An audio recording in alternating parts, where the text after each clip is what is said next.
Empat. Empat, lima. Ayo, lima, enam. Bisa? Sekarang agak cepat. Satu. Konsentrasi. Dua. Tiga. Empat. Lima. Enam. Satu. Dua. Tiga. Empat. Lima. Enam. Ya, oke, tepuk tangan buat kita. Baik, tujuan pembelajaran kita pagi hari ini, kita akan belajar, kita akan mengetahui apa itu berpikir komputasional. Di mana di dalamnya ada 4 prinsip di dalamnya, yaitu dekomposisi, menemukan pola, abstraksi, dan logaritma. Nanti kita akan belajar keempat-empatnya. Selain kita tahu itu pengertiannya, kita juga akan memecahkan masalah sederhana dengan menggunakan prinsip berpikir komputasional, ya. Nah, siapa yang tadi pagi bangun jam 4:30? Jam 4. Ada? Aduh, pagi banget. Jam 4. Yang jam 5? Terus bangun tidur, ada yang langsung sarapan? Atau mandi dulu? Mandi dulu. Habis mandi ganti baju? Iya. Nah, kirain kan? Habis ganti baju, ada yang langsung berangkat? Atau sarapan dulu? Iya. Ya, biasanya kalau pagi itu kita melakukan rutinitas yang sama. Mulai dari mulai bangun tidur, berdoa, habis itu mandi, pakai baju, sarapan, berangkat sekolah. Lalu kita belajar di sekolah, pulang sekolah. Ada yang pulang sekolah langsung tidur, ada yang pulang sekolah langsung les. Ya. Nah, terus sampai sore pulang mandi, makan, sampai akhirnya kita kembali tidur. Kalau kalian perhatikan, kegiatan kita tiap hari membentuk pola. Pola tersebut yang kita sebut dengan rutinitas. rutinitas. Nah, rutinitas dari bangun pagi sampai tidur, ya. Bayangkan kalau rutinitas kalian tidak disertai dengan disiplin. Apa yang terjadi? Misalnya, bangun tidur, nggak mandi, langsung pakai baju berangkat sekolah. Bau. Atau pulang sekolah, nggak langsung ganti baju, langsung main. Gimana? Atau pulang sekolah langsung main, pulangnya jam 7 baru pulang. Kacau kan? Apa yang terjadi? Kacau, ya? Akan kacau. Oleh karena itu, rutinitas atau pola kita dalam sehari-hari harus disertai dengan disiplin. Karena dengan disiplin segala sesuatunya berjalan dengan baik dan lancar, ya.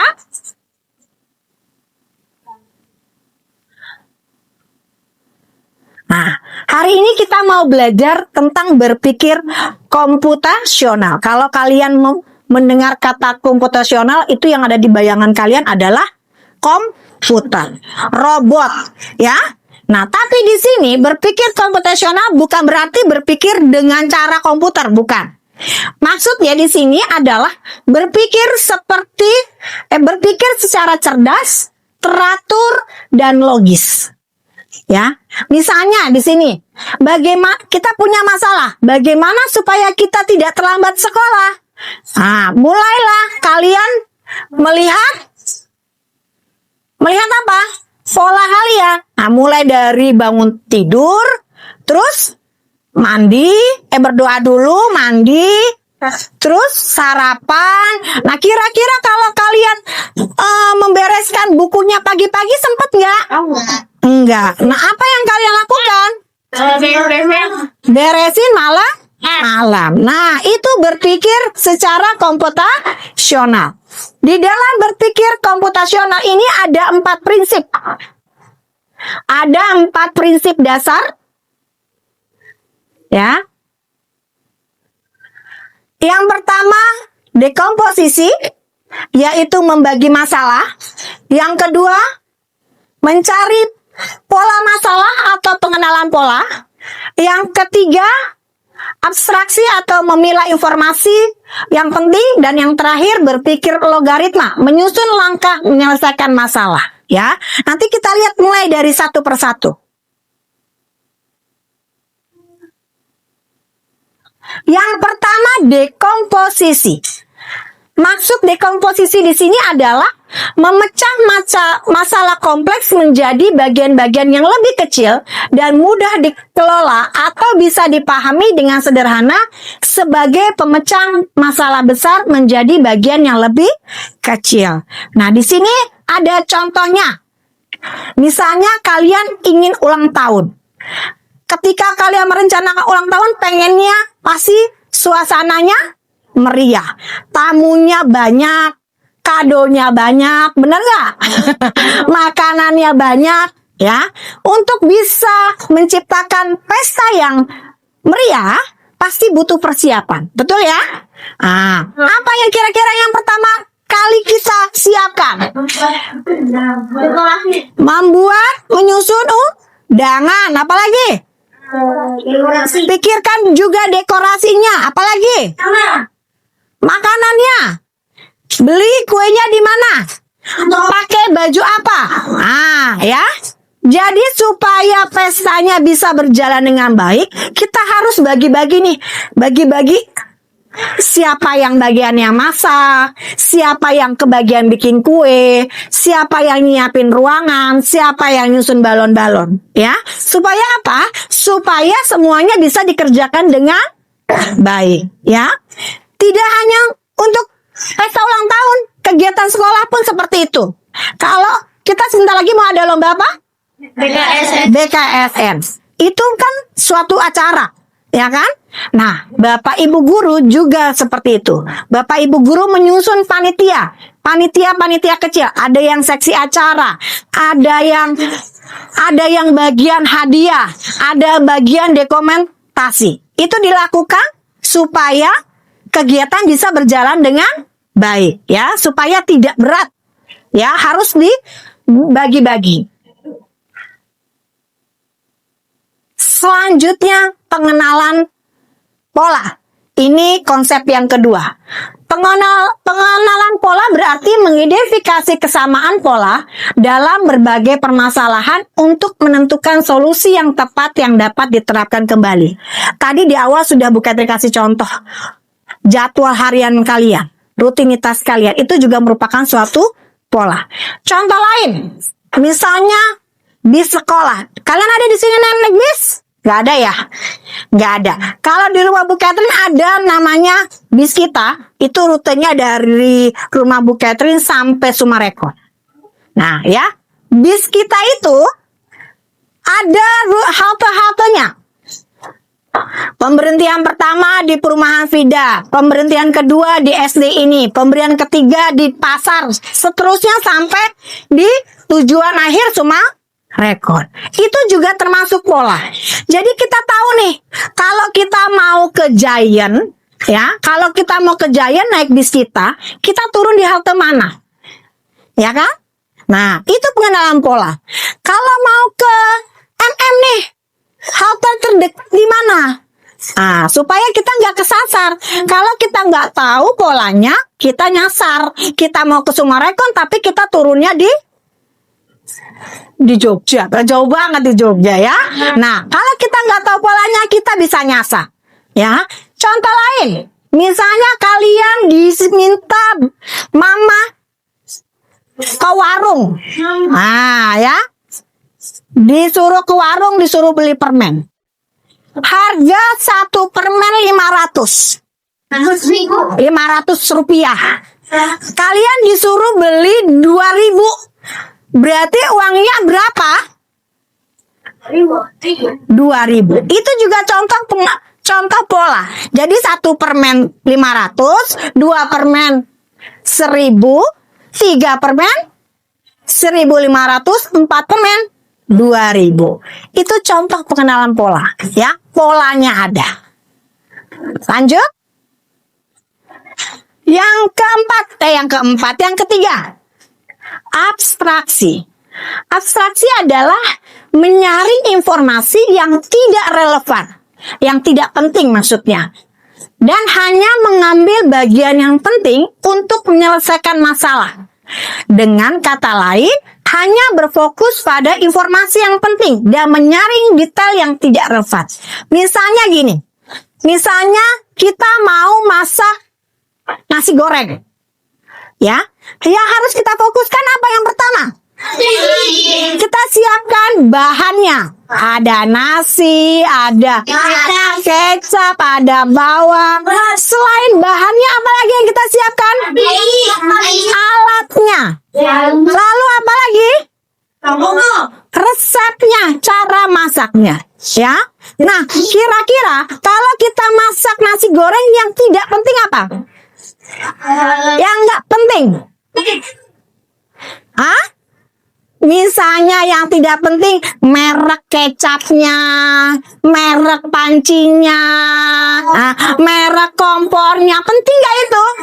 Tidak penting. Nah, oleh karena itu perlu buat kalian untuk memilah mana yang penting, mana yang tidak, supaya tetap fokus pada tujuan dalam menyelesaikan suatu masalah. Contoh lain, misalnya kalian diminta buat tugas. Deren, coba buatkan Dena dari rumahmu ke sekolah. Apa yang perlu Deren kerjakan? Bikin alurnya adalah dari rumah ke sekolah. Kira-kira yang tidak penting di situ apa? Mobilnya, apa lagi? Motornya, yang nggak penting apa lagi? Hah? Bisnya, ya kendaraan, nggak penting apa lagi? Ada pohonnya berapa, itu nggak penting, ya kan? Ada lampunya berapa, nggak penting juga. Ada berapa warung di pinggir jalan, nggak penting. Yang penting adalah rutenya dari rumah Deren sampai ke sekolah, ya. Lanjut contoh yang ketiga. Ketika kita ingin menyusun jadwal dari bangun tidur sampai mau tidur, yang nggak penting apa kira-kira? Tidur, makan. Makannya pakai apa? Pakai tempe kah? Pakai ayam kah, pakai daging, nggak penting. Yang penting judulnya sarapan. Nah, ya. Lalu, apa lagi kira-kira nggak penting? Makannya pada enggak. Ya itu tadi makan. Ada lagi contoh yang nggak penting? Apa?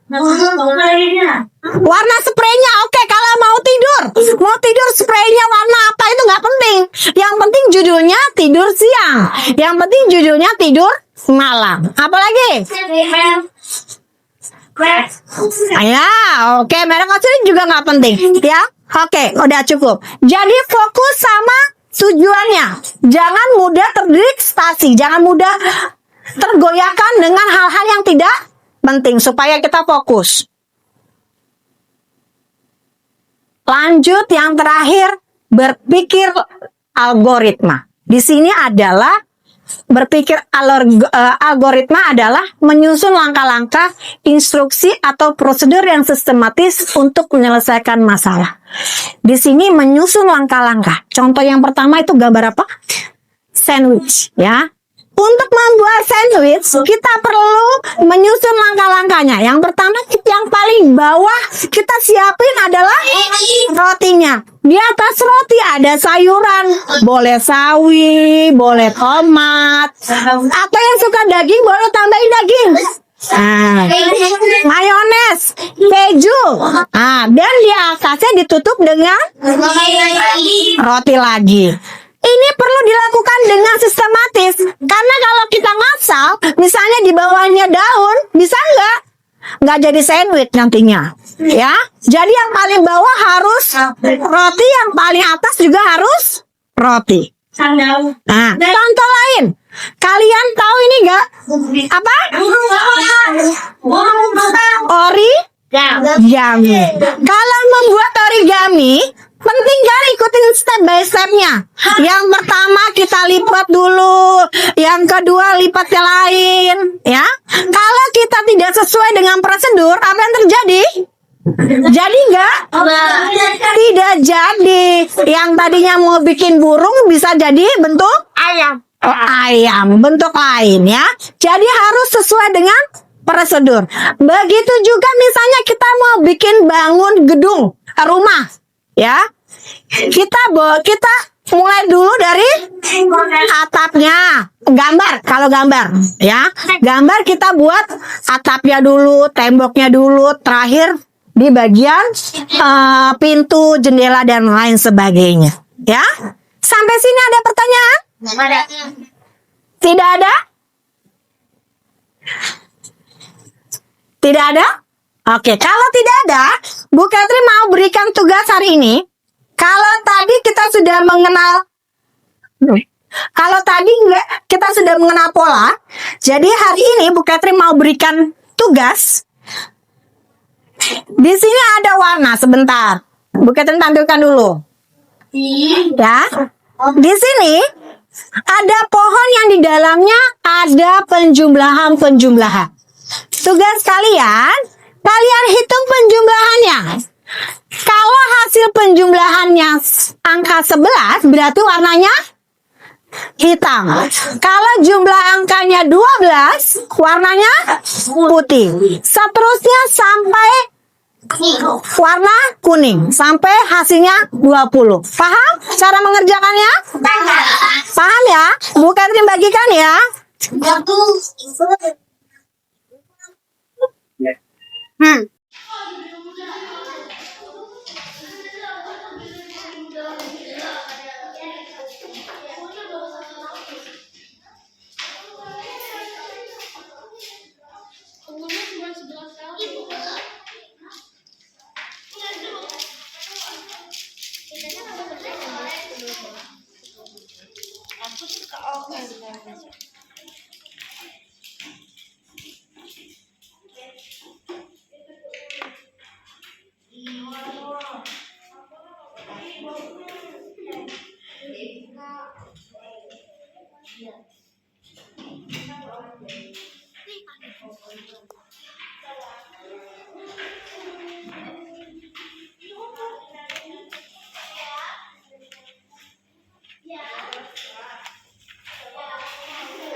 di depan.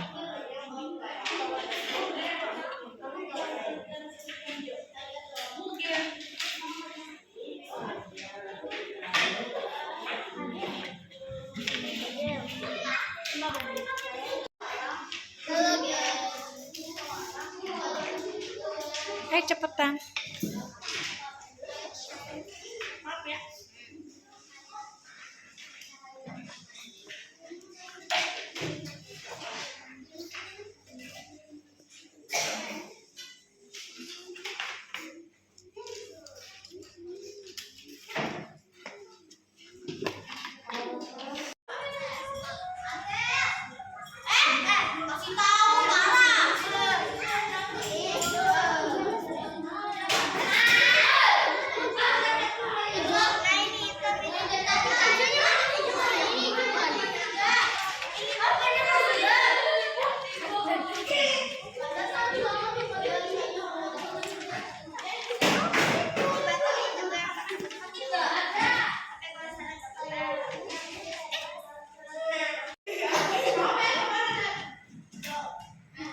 Hari ini kita sudah belajar apa?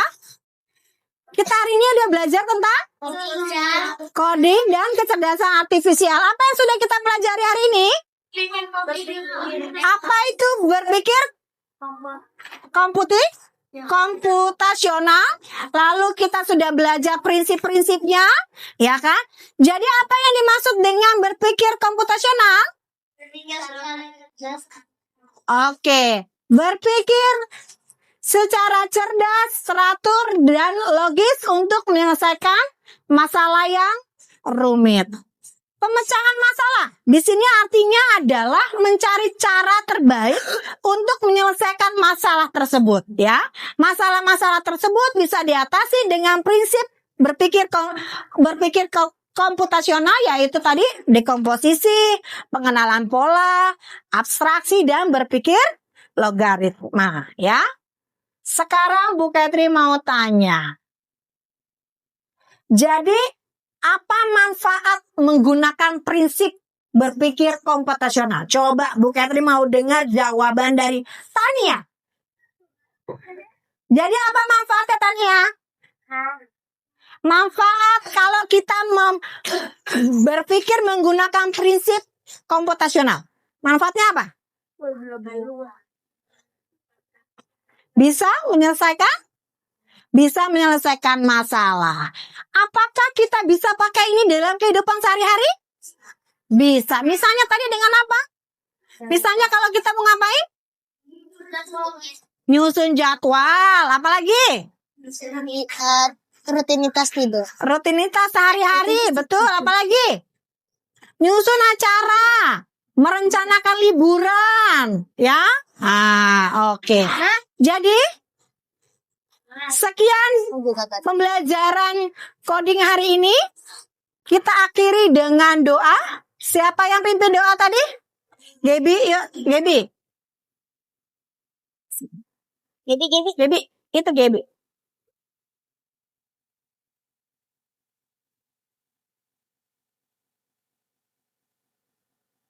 Kemudian. Ya.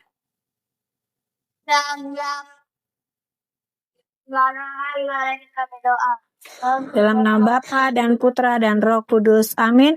Kemuliaan pada Bapa dan Putra dan Roh Kudus seperti pada permulaan, sekarang, selalu, dan sepanjang segala abad. Amin. Santo Robertus Bellarminus, doakanlah kami. Amin. Dalam Bapa dan Putra dan Roh Kudus. Amin. Oke, terima kasih untuk hari ini.